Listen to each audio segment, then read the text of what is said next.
Buenas noches. Con el programa de hoy concluye la primera parte del ciclo Los Sexenios.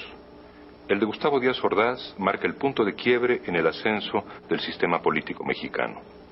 El desempeño económico de Díaz Ordaz fue realmente excepcional, pero en el ámbito político llevó al país a un callejón sin salida, porque en ese sexenio el gobierno ahogó lo más preciado que los hombres tenemos, la libertad. Acompáñanos. Granaderos de la policía capitalina intervino y a golpes disolvió la Gresca.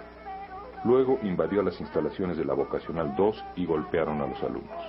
El día 26, dos manifestaciones coinciden en las calles cercanas al centro de la ciudad. Estudiantes de filiación comunista conmemoran el asalto de Fidel Castro al cuartel Moncada y estudiantes del Politécnico marchan para protestar contra la brutalidad de los cuerpos policíacos. Un contingente numeroso enfila a la Plaza de la Constitución, pero la policía montada y los granaderos cargan violentamente contra los estudiantes. Los estudiantes responden incendiando autobuses. La policía lanza gases lacrimógenos. De gira por la costa del Pacífico, el presidente recibe una llamada del secretario de Gobernación, Luis Echeverría, quien le describe una inminente hecatombe. Los estudiantes se atrincheraban en sus planteles y varias escuelas se hallaban en huelga. El ejército interviene en el conflicto de manera dramática. De noche los soldados cumplen la orden de entrar en la preparatoria 1 en San Ildefonso. Al parecer, mediante un bazucazo, destruyen la gran puerta de madera labrada del siglo XVIII y se abren paso hacia el interior del edificio. El gobierno encarcela a algunos estudiantes y a parte del comité del Partido Comunista. A una semana de comenzado el conflicto, se habla ya de 400 lesionados y 1000 detenidos. En Ciudad Universitaria, el rector Javier Barros Sierra iza la bandera a media asta y pronuncia un discurso contra la ocupación de los planteles universitarios por el ejército. Necesitamos demostrar al pueblo de México que somos una comunidad responsable, que merecemos la autonomía, pero no solo será la defensa de la autonomía la bandera nuestra en esta expresión pública, será también la demanda de exigencia por la libertad de nuestros compañeros presos. Al día siguiente, Rosierra encabeza una marcha de más de 50.000 personas sobre la Avenida de los Insurgentes, donde se escuchó por primera vez el lema 1000 veces repetido en el 68.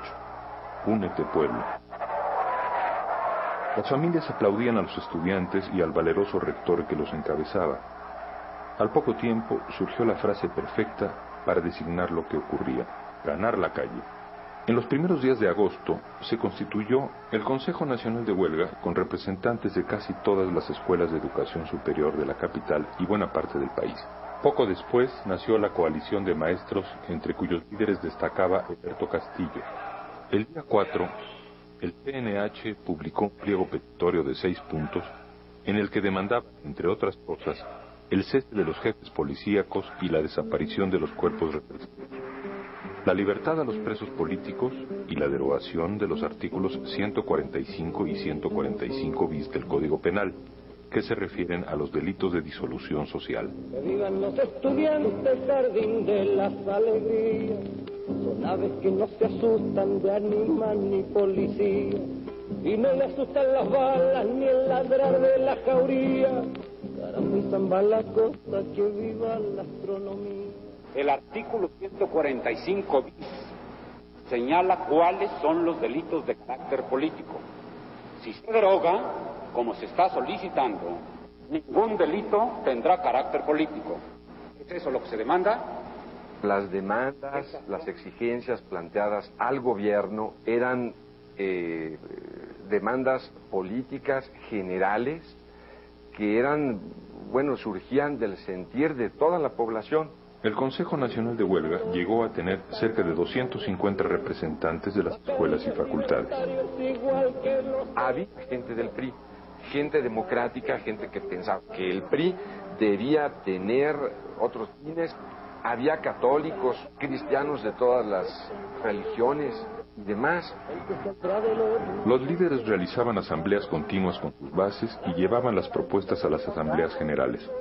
Todas las resoluciones se sometían a voto. Para los que no tenían ideología alguna, que eran la gran mayoría, nuestros discursos sobreideologizados y pretendiendo buscar la línea marxista de la revolución, eran inmediatamente callados a silbidos. Intuitivamente, los estudiantes fueron descubriendo y conquistando un terreno desconocido en México, el de una democracia directa.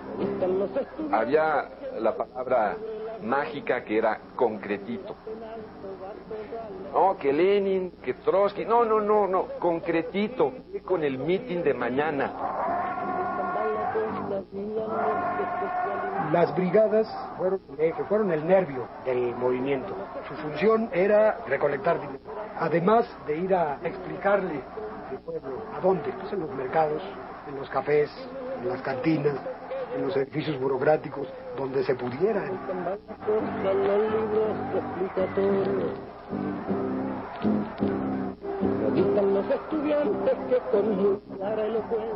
En aquella época de oro, predominaba el tono festivo y deliberante. Se encendían fogatas, se cantaban canciones de la Guerra Civil Española. La universidad se había convertido en una inmensa plaza pública.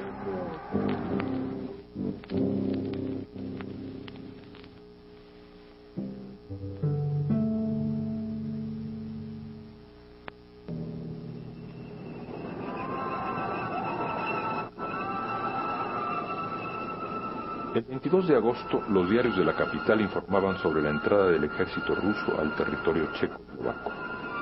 El rostro deshecho de Alexander Dubček y los jóvenes checos frente a los tanques testimoniaban el aplastamiento de la primavera de Praga. En México, el 27 de agosto, el movimiento estudiantil alcanzó su cenit. Y en este movimiento hemos sido libres, verdaderamente libres.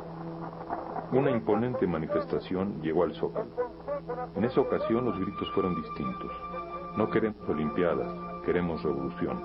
En las bardas, en los postes, hasta en las propias paredes del Palacio Nacional, se pegaron efigies del Che Guevara junto a profusas mentadas a Díaz Ordaz.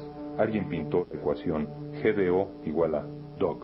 Un cartel delineaba el perfil del presidente en el de un orangután. Se cantaba mucho, es Corona del Rosal, embotellado, Díaz Ordaz, güey, Díaz Ordaz, güey, Jojo, Chimín, Díaz Ordaz, chin, chin, chin.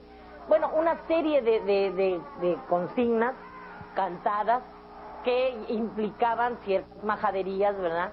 Por primera vez el pueblo sale y puede gritar contra los funcionarios su real sentir. Era la noche de la desacralización de los símbolos patrios y nacionales.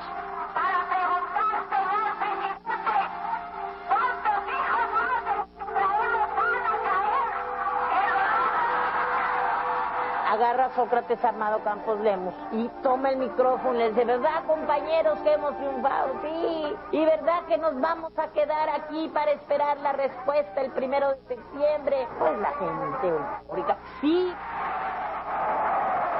Pero ¿cómo si nosotros no acordamos eso? Tú no puedes en un momento determinado, por más líder que seas, subirte, arrancarle el micrófono y decir, no es cierto, compañeros, no podemos quedarnos por esto y por eso, y hacerles un análisis, no puedes. Entonces había que apechugar con esa propuesta estúpida, ¿verdad? Y provocadora. Miles de estudiantes iniciaron un plantón con el propósito de permanecer en el Zócalo hasta el día del informe presidencial.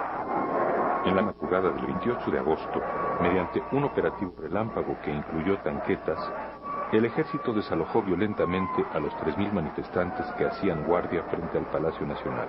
Las puertas del Palacio Nacional de Gobierno se abren y de sus puertas, en vez de salir una respuesta, en vez de salir una solución, vemos tanques saliendo. El gobierno ya esperaba eso.